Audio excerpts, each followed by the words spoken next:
신약성경 317면 에베소서 6장 17절 말씀입니다. 에베소서 6장 17절 우리 다 같이 함께 읽겠습니다. 구원의 투구와 성령의 검 곧 하나님의 말씀을 가지라.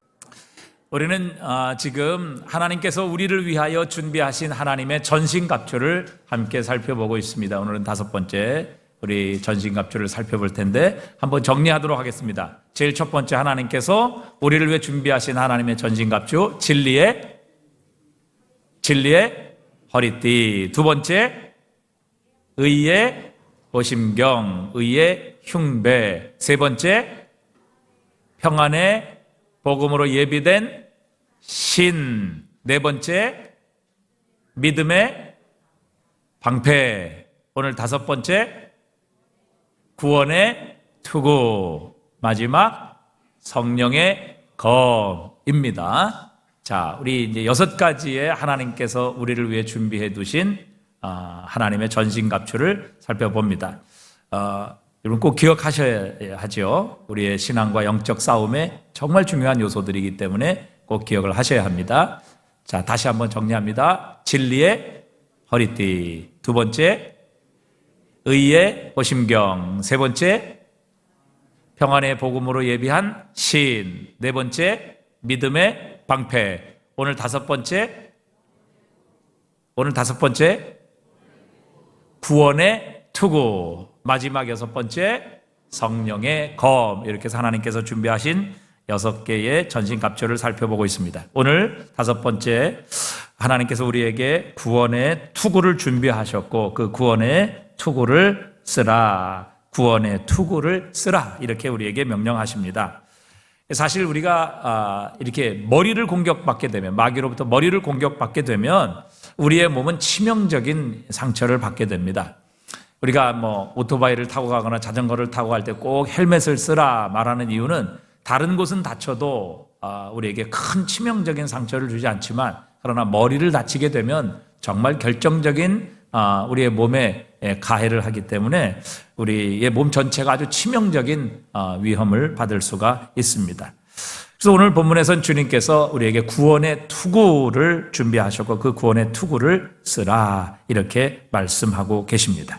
이것은 마치 우리가 구원의 투구를 쓰지 않으면, 즉 구원을 잃어버리게 되면 우리의 신앙과 우리의 삶에 아주 결정적인 타격을 가져오는 마귀의 공격을 받게 될 것임을 우리에게 가르쳐주고 계십니다. 사실 우리가 구원을 잃으면 모든 것을 잃어버리게 되는 것이죠. 우리가 머리에 치명적인 상처를 입게 되면 우리의 온몸이 정말 움직일 수 없고 때로는 죽음에 이르는 것처럼 우리의 삶도 하나님이 주신 이 구원을 잃어버리게 되면 우리는 영적으로나 또 우리의 삶에 있어서 우리는 모든 것을 잃어버린 것과 같습니다. 생각해 보십시오. 여러분, 세상의 모든 것을 가졌습니다. 내가 원하는 모든 것을 다 소유했습니다. 그런데 구원을 잃어버렸다? 여러분, 우리에게 무엇이 남겠습니까? 그것이 얼마나 우리에게 가겠습니까? 과연 그 우리가 소유하고 가진 것이 우리의 영혼, 우리의 삶을 구원할 수 있겠느냐 하는 것입니다. 우리가 누가복음에 보면 거지 나사로와 부자의 비유가 나옵니다. 이 부자는 사실 세상적으로 모든 것을 가지고 있는 사람이었죠. 당시의 자색 옷, 오늘로 치면 정말 몇 천만 원짜리 하는 그 호화로운 명품 옷을 입고 그 다음에 날마다 자신이 원하는 맛있는 최고의 음식을 먹으며 연락하는, 잔치를 베푸는 그런 부족함이 없는 삶, 하고 싶은 것은 모든 것을 하고 갖고 싶은 것은 모든 것을 가진 그런 사람이었습니다. 그러나 그 집 앞에 있던 거지 나사로는 사실 아무것도 가진 것이 없는 사람이었습니다. 심지어 먹을 것조차도 없어서 그 부자의 상에서 떨어지는 음식으로 배를 불리려고 하는 그런 비참한 삶이었죠. 그러나 여러분, 그것이 영원하지 않았습니다. 그들은 모두 둘 다 죽음을 맞이하게 되었고 그 죽음은 그들의 영원한 운명을 바꾸어 놓게 됩니다. 부자는 죽어서 영원한 지옥불에 들어가게 되었고 거지는 구원을 받아 아브라함의 품, 즉 천국에 들어가게 되었습니다. 마가복음 9장에 보니까 거기는 구더기도 죽지 않고 불도 꺼지지 아니하느니라. 영원한 지옥에서 이 부자는 그의 마지막 영원한 삶을 보내야만 했던 것입니다. 우리가 구원을 잃어버린다고 하면 우리가 가진 지금 소유한 모든 것은 결코 우리에게 의미가 없습니다. 그것으로 우리가 구원을 받을 수 없는 것입니다. 그것이 결코 구원을 대신할 수 없다는 사실이지요. 그러나 우리가 세상적으로 가진 것이 없을지라도 우리가 정말 하나님께서 주신 이 구원을 가지고 있다면 어찌 보면 우리는 모든 것을 가진 사람이라 이렇게 말씀드릴 수 있습니다. 자, 여러분, 먼저 이 구원이라는 것은요, 구원은 과거와 현재와 미래의 시제로 설명할 수 있습니다. 첫 번째, 이 구원의 과거의 시제는요, 우리가 예수 그리스도를 믿음으로 이미 구원을 받았다는 것입니다. 죄에서 구원받았다는 것이죠. 우리의 모든 죄가 용서받았다는 것입니다. 우리의 죄를 십자가에서 주님이 용서하셨다는 것은 과거에 지을 죄뿐만 아니라 지금 짓는 죄, 앞으로의 지을 모든 죄도 용서하셨다는 것을 의미합니다. 그렇지 않으면 우리가 지금 죽는다면, 우리의 지금의 죄, 앞으로의 죄가 용서받지 못한다면 우리는 우리의 죄로 인하여 형벌받고 지옥을 가야 되겠죠. 그러니까 하나님께서 그리스도 예수를 통해서 우리를 구원하셨다라는 이 말씀은 바로 우리가 이미 죄에서 구원받았고, 우리는 하나님으로부터 용서받았고, 하나님 앞에 의롭다함을 얻었고, 우리는 이미 하나님의 자녀가 되는 권세를 얻었다, 과거 시제를 말씀하는 것이지요. 그래서 이것을 우리는 신학적으로 칭의라고 그렇게 부릅니다. 우리는 의롭게 되었다. 예수 그리스도를 믿음으로 우리가 죄를 용서받고 하나님 앞에 의롭다 하심을 얻었고 이미 하나님 앞에 자녀가 되는 권세를 얻었다. 이것이 구원의 과거의 시제입니다. 그다음에 두 번째, 우리는 지금 현재 구원을 받고 있습니다. 여러분, 지금 우리 안에 역사하시는 분 누구이십니까? 바로 하나님이시지요. 지금 하나님이 우리 안에 계셔서 우리의 구원을 이루어 가시기 위해 일하고 계십니다. 빌립보서 2장 13절에 너희 안에 행하시는 이는 하나님이시니 자기의 기쁘신 뜻을 위하여 너희에게 소원을 두고 행하게 하신다, 이렇게 말씀하십니다. 그래서 이 구원의 현재 시제, 즉 하나님은 지금도 우리 안에서 구원을 이루어 가고 계십니다. 과거에 우리를 구원하셨고 우리의 죄를 용서하셨으며 우리를 의롭다 하셨고 우리를 하나님의 자녀 삼으셨지만 지금 현재 하나님께서 우리 안에 계셔서 우리를 향해 약속하신 하나님의 구원을 이루어 가고 계신다는 사실입니다. 이 구원의 현재 시제를 우리는 성화, 이렇게 부를 수 있습니다. 지금 우리는 구원을 받아가고 있는 것이죠. 즉 하나님 앞에 거룩한 모습으로 변화되어 가고 있는 것입니다. 하나님께서 우리에게 목적하신 그 모습으로 우리는 자라가고 성장하고 있는 것이죠. 이게 구원의 현재 시제입니다. 마지막 세 번째는 구원의 미래 시제이죠. 이것은 바로 영화라고 표현할 수 있습니다. 로마서 8장 30절입니다. 우리 함께 읽어보겠습니다. 또 미리 정하신 그들을 또한 부르시고 부르신 그들을 또한 의롭다 하시고 의롭다 하신 그들을 또한 어떻게 하셨느니라? 영화롭게 하셨느니라. 그것이 너무 확실하기 때문에 그것을 오늘 과거의 시제로 표현할 뿐이지, 사실 영화롭게 되는 것은 구원의 마지막 단계, 우리의 미래의 구원의 모습입니다. 영화롭게 된다, 이것은 우리가 언젠가 예수 그리스도의 모습처럼 될 것이라는 사실입니다. 우리가 받을 영원한 구원을 말씀하고 계시고 또 영광스러운 구원의 완성을 우리에게 가르쳐 주시는 것입니다. 여러분, 하나님께서는 이 놀라운 구원의 은혜를 우리에게 주셨습니다. 이 놀라운 구원의 은혜로 말미암아 우리는 이미 구원받았고 지금 구원받고 있으며 앞으로 영광스러운 구원, 영화롭게 되는 그리스도 예수의 형상으로 변화되는 바로 그 영화로운 모습을 향해 우리는 지금도 나아가고 있다는 사실이죠. 그런데 여러분, 마귀는 바로 이 구원을 위협하고 이 하나님께서 우리에게 주신 구원을 빼앗아가기 위해 오늘도 우는 사자와 같이 두루 삼킬 자를 찾고 있습니다. 여러분, 이 마귀 사탄이 도대체 찾고 있는 삼킬 자는 누구입니까? 그것은 바로 구원받은 하나님의 백성을 가리키는 것이죠. 그래서 이 구원을 빼앗으려고, 구원을 무너뜨리려고, 하나님께서 주신 구원이 우리에게서 사라지도록 하기 위해 마귀는 지금도 우는 사자와 같이 두루 삼킬 자를 찾고 있다, 우리에게 말씀하고 계십니다. 그래서 이 구원을 위협하고 구원을 빼앗기게 되면 결국 우리는 모든 것을 잃어버리게 되는 것입니다. 히브리서 4장 1절에 보니까 이렇게 말씀하고 계시죠.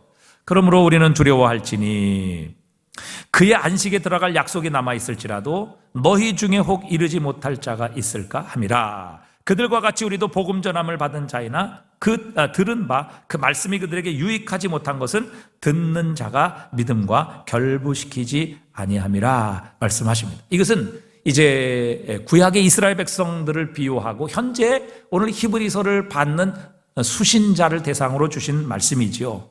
이스라엘 백성, 그러므로 두려워할지니 그의 안식에 들어갈 약속이 남아있을지라도 하나님께서 이스라엘 백성들에게 영원한 안식, 젖과 꿀이는 가나안 땅을 약속하셨습니다. 그런데 그 가나안 땅에 들어갈 것을 분명히 약속하셨고 이스라엘은 그 약속을 받았지만, 그러나 이스라엘 백성들은 그 약속을 성취받지 못했습니다. 그 가나안 땅에 들어가지 못했다는 사실이죠. 그래서 오늘 히브리서 기자들, 이를 받는 수신자들을 향해 바울이 권면하고 있는 겁니다. 우리도 복음 전함을 받은 자이나 들은 바 그 말씀에게 유익하지 못한 것은 바로 듣는 자가 믿음과 결부시키지 아니함이라. 그 하나님의 구원의 약속을 믿음으로 받아들이지 않게 될 때 결국 이스라엘 백성들이 가나안 땅에 들어가지 못하지 않았느냐. 우리도 그 믿음으로 하나님의 구원을 받아들이지 못하게 되면 결국 이 약속을 받았지만 하나님의 그 구원의 완성의 자리에 이르지 못하게 될 것임을 경고하고 있는 것입니다. 여러분, 마귀는 하나님의 놀라운 능력과 은혜로서 애굽에서 구원받은 이스라엘 백성들을 향해 끊임없이 공격했습니다. 여러분, 그들이 구원받지 못한 거 아니잖아요. 애굽의 노예에서 하나님의 놀라운 능력과 기적을 통해 그들이 할 수 없는 하나님의 구원의 능력으로 인하여 그들은 애굽에서 구원을 받았습니다. 광야에 그들이 들어섰을 때 이 마귀는 끊임없이 그들로 하여금 낙심하도록 만들었습니다. 그들의 구원을 공격했던 것이죠. 너희들에게 이 광야에서 먹을 게 어디 있느냐? 너희들은 곧 굶어 죽을 것이다. 이 광야에서 어디서 물을 구해 이 몇 년이 걸치는 광야의 생활을 너희가 헤쳐나갈 수 있겠느냐? 너희는 가다가 다 목말라 죽을 것이다. 너희 앞에 놓인 가나안 대적들을 봐라. 너희들은 거인 앞에 메뚜기와 같은 그런 존재들이야. 그들이 너희를 발로 밟게 되면 너희들은 꼼짝없이 너희들은 그 앞에 밟혀 죽게 될 것이다. 그러니 여기서 포기하라. 하나님의 말씀하신 구원은 이루어지지 않을 것이다. 그 구원 믿지 말라. 젖과 꿀이 흐르는 땅에 들어갈 수 있다는 그 말 현실적으로 봐라. 깨달아라. 어찌 그것이 가능하겠느냐. 자, 이제 너희들이 살 길은 다시 애굽으로 돌아가는 것이다. 애굽의 바로의 노예가 되어 살게 되면 너희들은 생명이라도 구원을 얻을 수 있을 것이다. 그러니 이제 여기서 포기하라. 하나님의 구원을 믿지 말라. 그렇게 마귀는 끊임없이 이스라엘 백성들이 받은 구원을 공격했습니다. 마귀의 집중적인 포화를 받았던 이스라엘 백성들은 어떻게 되었습니까? 그들은 결국 광야에서 낙심합니다. 불평합니다. 하나님의 구원을 믿지 못하고 금송아지를 만듭니다. 그것을 하나님이라고 경배합니다. 젖과 꿀이 흐르는 땅을 바로 눈앞에 보고서도 결국 그들은 하나님의 구원을 확신하지 못해서 광야로 돌아서게 됩니다.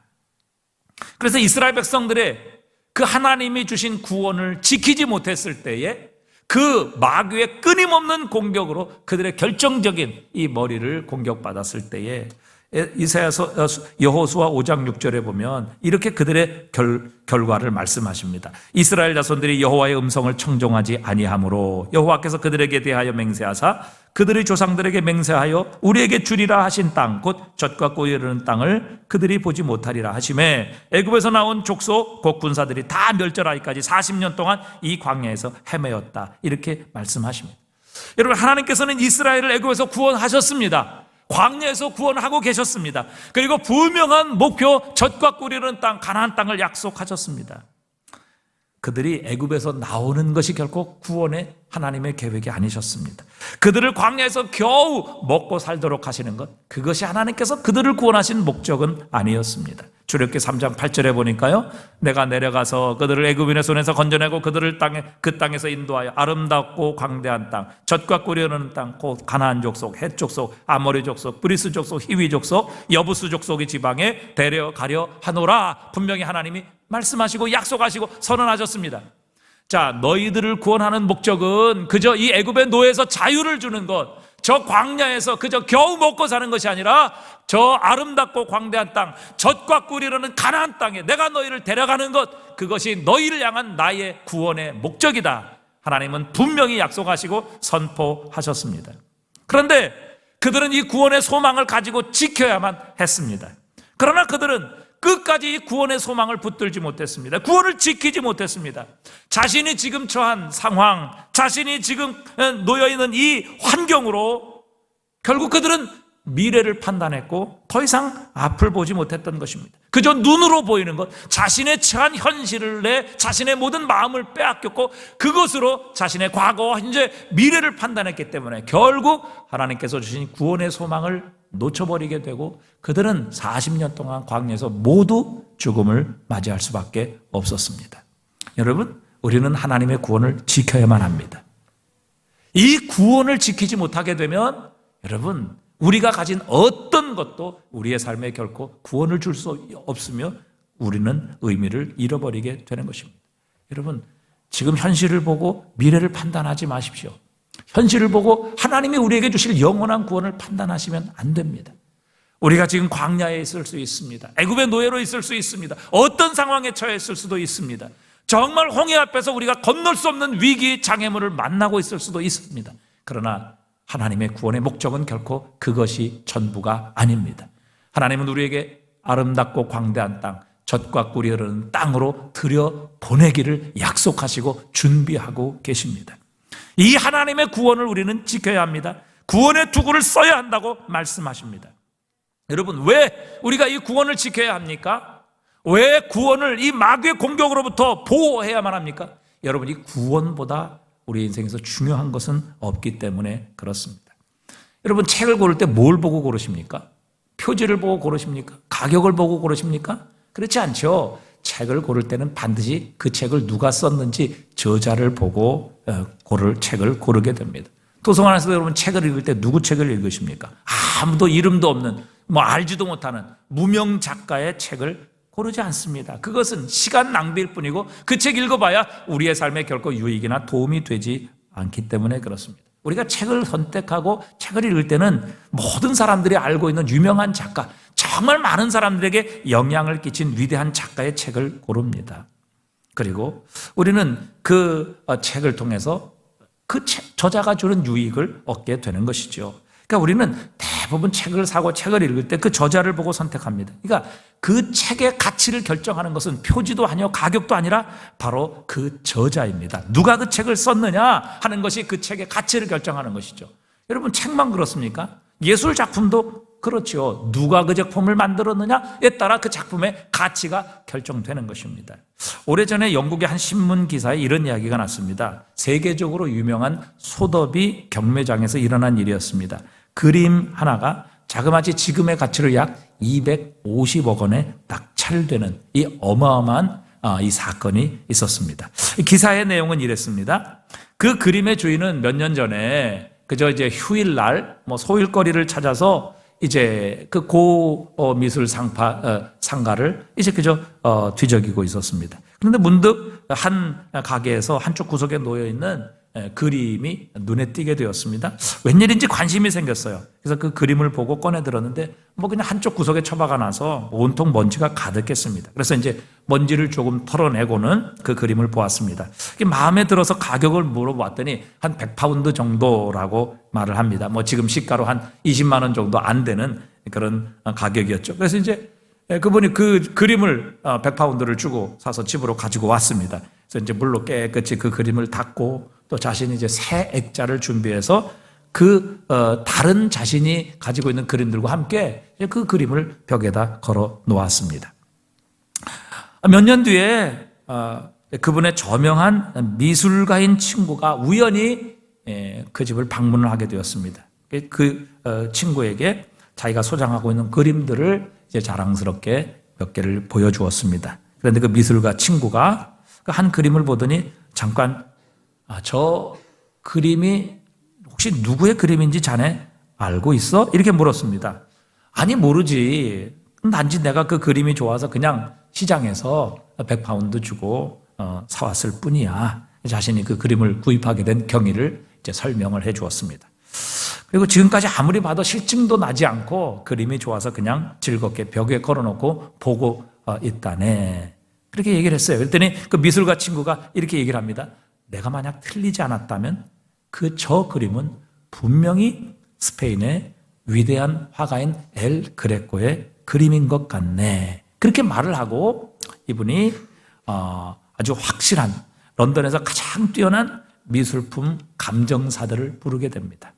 그들은 화학물질로 시험하고 또 엑스레이로 촬영을 하면서 현대의 감정 기법을 모두 동원해서 그 그림을 감정을 하게 됩니다. 그 결과 그들이 하나같이 입을 모아 그 그림이 엘 그레코의 작품이라 이렇게 인정을 하게 됩니다.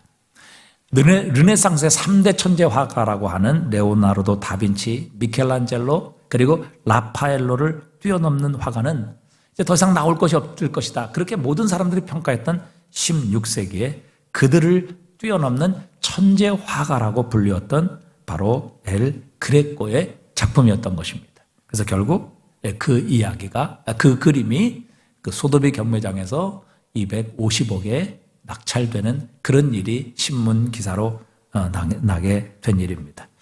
여러분 무슨 이야기입니까? 아니 왜 20만 원도 안 되는 그 그림이 갑자기 250억 원이나 하는 그 어마어마한 가치로 과연 낙찰이 되었느냐 하는 것이죠. 여러분 전에 그 그림을 그린 사람이 누구인지 아는 사람이 아무도 없었을 때 그 그림의 가치는 겨우 몇십만 원도 나가지 않았던 그림이었습니다. 그런데 똑같은 그림이었습니다. 그런데 바로 그 그림을 그린 화가가 세계적인 천재 화가라는 사실이 밝혀지는 순간 그 그림의 가치는 무려 250억이나 헛가하는 그런 그림으로 바뀌게 된 것입니다. 여러분 그림이 바뀌게 된 것이 아니죠. 그 그림을 누가 그렸느냐를 발견하는 순간 그 그림의 가치가 20만 원도 되지 않는 것에서 250억의 가치로 바뀌는 그런 일이 일어나게 된 것입니다. 여러분 이처럼 우리는 화가나 저자 그 작품을 만든 사람에 따라 그 작품의 가치를 결정합니다.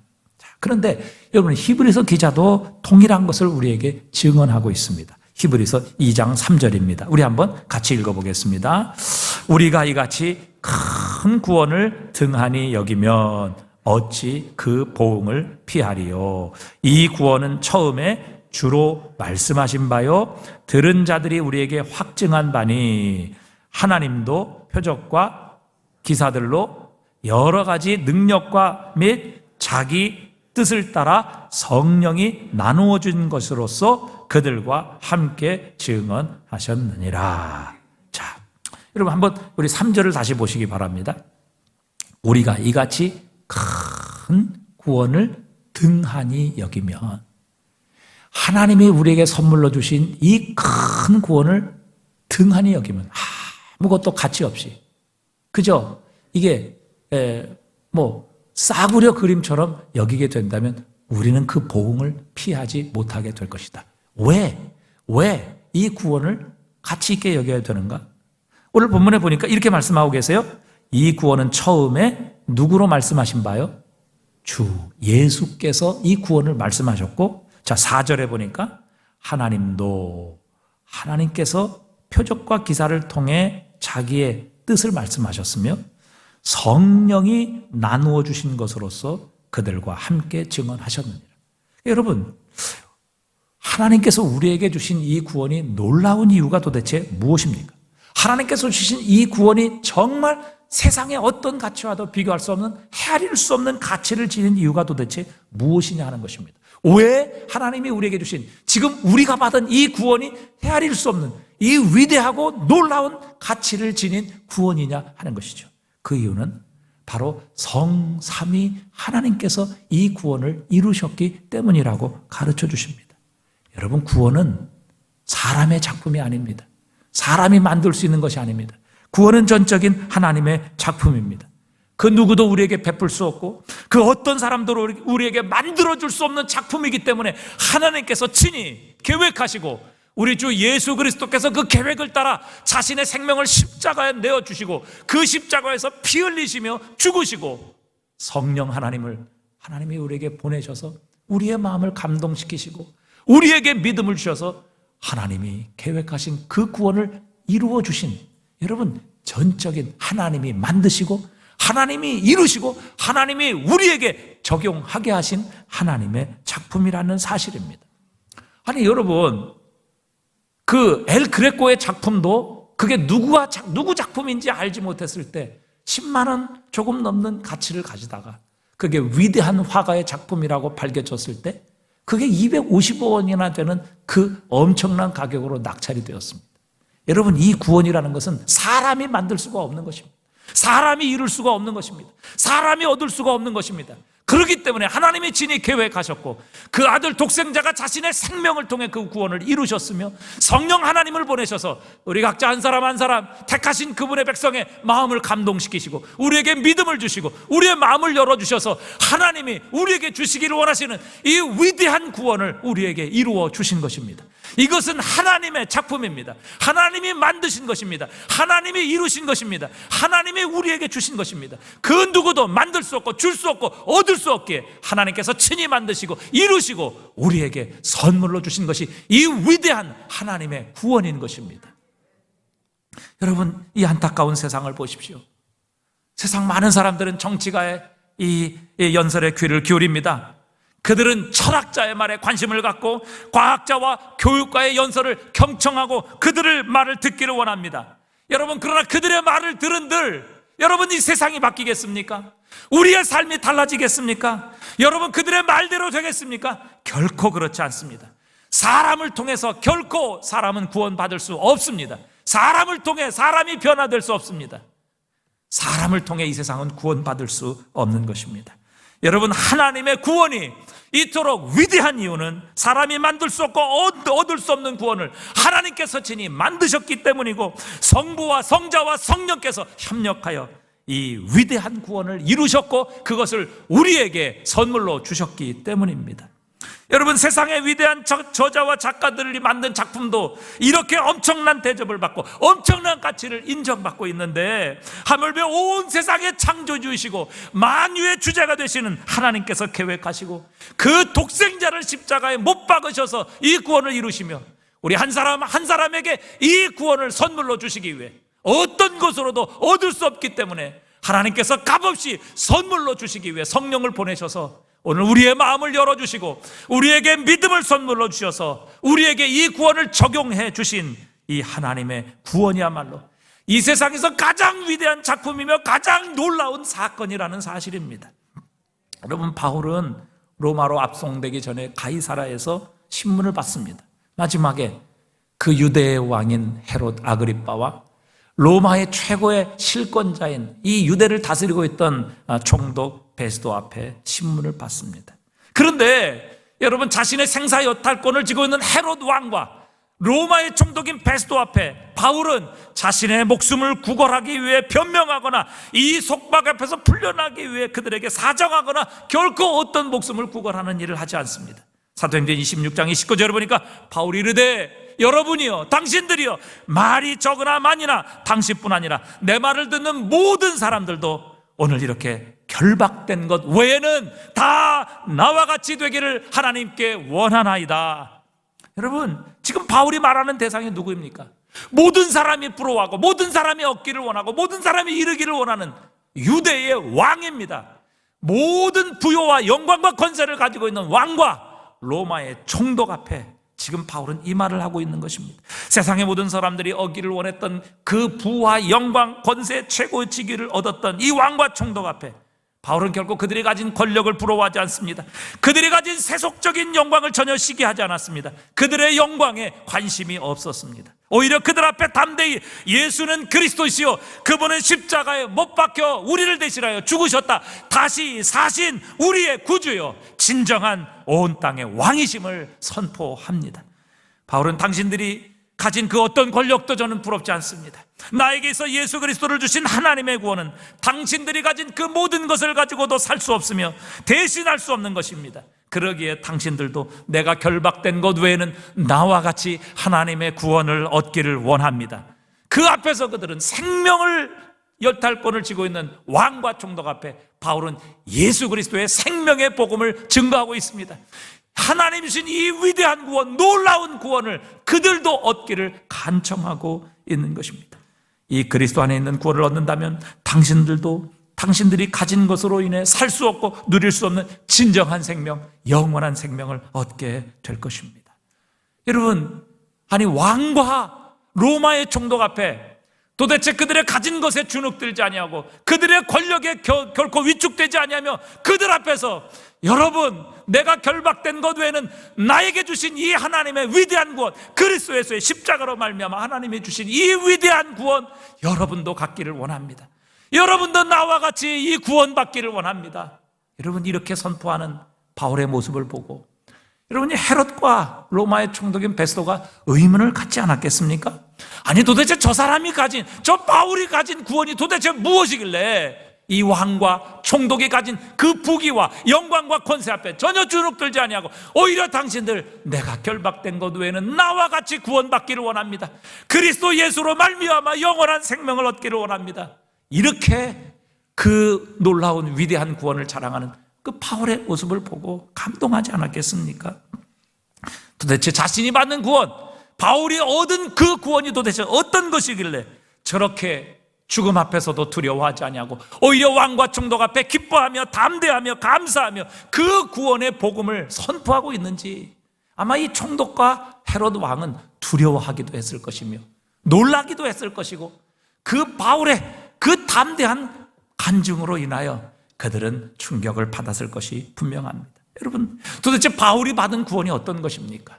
바울은 에베소서에 이렇게 표현하고 있습니다. 에베소서 2장 7절에 보니까 이는 그리스도 예수 안에서 우리에게 자비하심으로써 그 은혜의 지극히 풍성함을 오는 여러 세대에 나타내려 하심이라. 그 은혜의 지극히 풍성함, 하나님께서 우리에게 주신 구원은 지극히 풍성합니다. 영어 성경은 incomparable이라고 나와 있습니다. compare, 비교한다는 말이죠.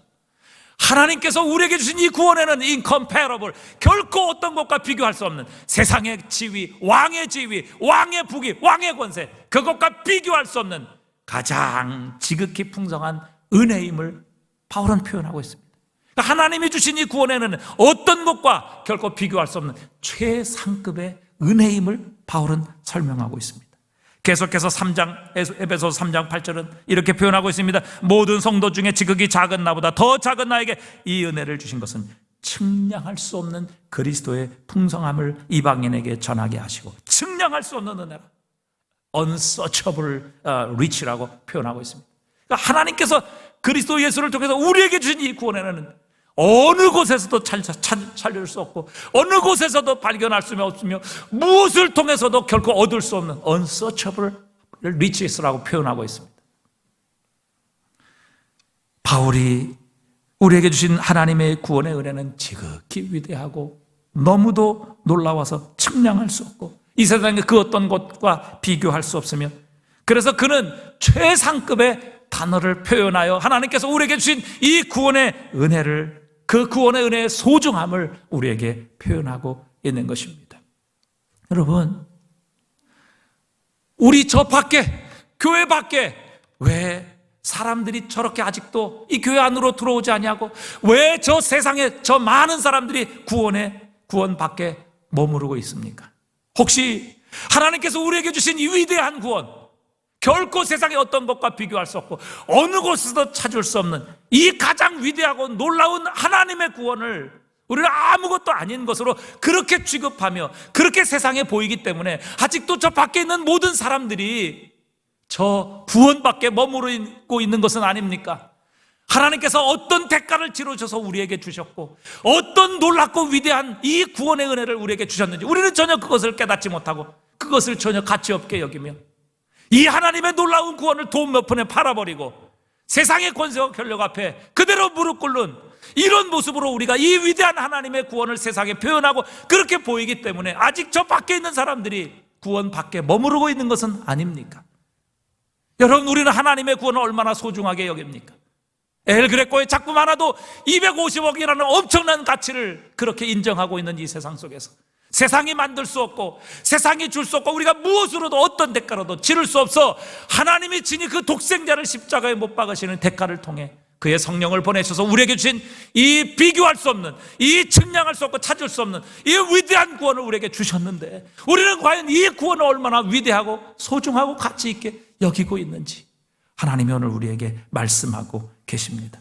이 세상이 우리를 보고 별 볼 일 없는 구원, 뭐 돈 앞에서도 그냥 팔아버리는 구원, 그 세상의 권력 앞에 무릎 꿇는 그 구원, 그거 없어도 우리는 별 볼 일 없어, 그거 없어도 우리 살 수 있어, 이런 모습으로 우리가 하나님이 주신 이 위대한 구원을 세상에 표현하고 보이고 있는지는 아는지요?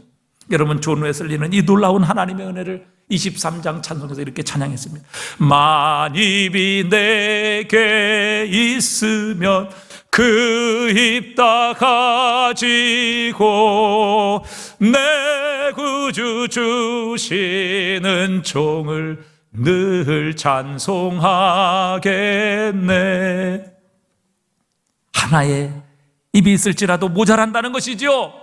내게 만약에 2개의 입이 있을지라도 모자란다는 겁니다. 심지어 자신에게 10,000개의 입이 있을지라도 하나님께서 우리에게 주신 이 구원의 위대한 은총을 다 찬양할 수 없을 것이라. 존 웨슬리는 그렇게 하나님께서 베푸신 구원의 은혜가 너무도 놀랍고 너무도 커서 10,000개의 입이 자신에게 주어질지라도 그 10,000개의 입을 가지고도 하나님께서 주신 이 구원의 은총을 다 찬송할 수 없을 것이라. 그 위대하신 하나님의 구원에 감격했고 그 구원의 은혜를 찬양했습니다. 여러분, 바울이 이렇게 자신의 목숨보다, 세상의 영광보다, 세상의 권세보다 구원을 귀중히 여겼기에 그 바울을 보았던 사람들, 바울의 그 복음의 간증을 들었던 사람들, 그들을 통해 그리스도 예수는 이 하나님의 구원이 얼마나 귀하고 놀라운 것인가, 그리스도 예수의 십자가를 통해 그들은 복음을 받았고 그 복음은 온 세상으로, 열방으로 퍼져나가고 그 구원의 복음은 오늘도 우리에게 찾아오게 하실 것입니다. 여러분, 우리는 하나님이 주신 이 위대한 구원을 소중히 여겨야 할 줄 믿습니다. 이 구원을 보호하고 지켜야 할 줄 믿습니다. 이것을 마귀로부터 뺏기면, 여러분, 이스라엘 백성들은 애굽의 노예에서 구원받았지만 결국 그 구원을 지키지 못함으로 광야에서 모두 죽었다는 것을 하나님은 우리에게 분명히 말씀하고 계십니다. 우리에게 이 복음을 주셨지만 우리도 이 하나님의 구원을 지키지 못하고 이 위대하고 놀라운 구원을 귀중히 여기지 못해 지키지 못한다면 우리도 이스라엘 백성들처럼 그런 운명을 맞이할 것임을 하나님이 우리에게 오늘 경고하고 계시는 겁니다. 이 위대한 구원, 무엇으로도 만들 수 없고 얻을 수 없는 이 구원, 그렇기 때문에 하나님이 친히 그 독생자를 십자가에 못 박으심으로 만드시고 우리에게 친히 안겨주신 이 위대하고 놀라운 구원을 우리가 가치 있게 여기지 아니하고 이 구원을 지키지 않는다면, 여러분, 마귀와 사탄이 우는 사자처럼 두루 삼킬 자를 지금도 찾고 있는데, 그가 우리에게 노리는 것은 하나님 주시는 이 가장 위대한 구원, 세상의 돈으로도, 세상의 권력으로도, 세상의 인기와 영광으로 살 수 없는, 얻을 수 없는, 어느 곳에서도 찾을 수 없고 비교할 수 없는 이 위대한 하나님의 구원을 뺏겨버린다면, 여러분, 우리에게 모든 것이 남는다 할지라도 여러분, 그것이 우리에게 무슨 의미가 있겠습니까? 그것으로 영원한 생명을 살 수 있겠습니까? 그것과 함께 우리가 영생을 살 수 있겠느냐 하는 것입니다. 우리에게 주신 하나님의 구원, 이것보다 더 가치 있고 위대한 것은 없습니다. 여러분, 누군가 우리에게 선물을 주었는데 그거 거들떠보지도 않고 하찮게 여기지도 않고 감사하지도 않는다면 여러분, 섭섭할 것입니다. 만약에 선물 준 사람이 그것을 안다면 다시는 선물 주지 않겠지요. 하물며 하나님께서 그 독생자를 십자가에 못 박으시며 우리의 의와 우리의 힘과 우리의 노력으로는 결코 살 수 없었기에 하나님이 친히 만드셔서 그 독생자를 십자가에 못 박으시며 희생하시며 우리에게 주신 이 하나님의 최고의 위대한 구원의 선물을 여러분, 우리가 하찮게 여기고 가볍게 여기고 아무것도 아닌 것처럼 그냥 팔아버리고 세상의 부귀와 세상의 선물보다 정말 아무렇지도 않게 가볍게 여긴다면 우리 하나님 아버지가 어떤 마음을 가지시겠습니까? 자신의 독생자를 십자가에 못 박으시며 우리에게 주시기 원해서 이 놀라운, 이 위대한 구원을 우리가 아무것도 아닌 것이냐, 돈에 팔아버리고 세상의 쾌락에 팔아버리고 죄악에 팔아버리는 이런 모습을 보시는 우리 아버지의 마음이 어떠하시겠느냐 하는 것입니다. 우리를 영원한 죽음과 저주에서 건지시는 것은 바로 하나님께서 친히 만드셔서 우리에게 안겨주신 이 구원밖에 없는 줄 믿습니다. 이 구원의 투구를 쓰십시다. 이 구원을 소중히 여기십시다. 그러므로 우리의 머리를 이 구원의 투구로 가리우게 될 때 마귀의 어떤 공격으로부터도 이 하나님의 구원의 투구가 우리를 지키셔서 우리에게 주신 가장 위대한 하나님의 선물, 우리에게 주신 가장 소중하고 이 땅의 어떤 것과도 비교할 수 없으며 어떤 곳에서도 찾을 수 없는 이 하나님의 위대한 구원을 우리는 얻게 될 것이며, 또 하나님께서 주신 약속하신 그 광대한 땅, 아름답고 광대한 땅, 적과 꿀이는 그 약속의 땅에 이르러 영광스럽고 영화로운 모습으로 우리 주 예수 그리스도를 만나게 되는 역사가 이루어지게 하실 것입니다. 여러분, 구원을 소중하게 여기시고 이 구원을 끝까지 지키실 수 있는 저와 여러분 되시기를 주님의 이름으로 축복합니다.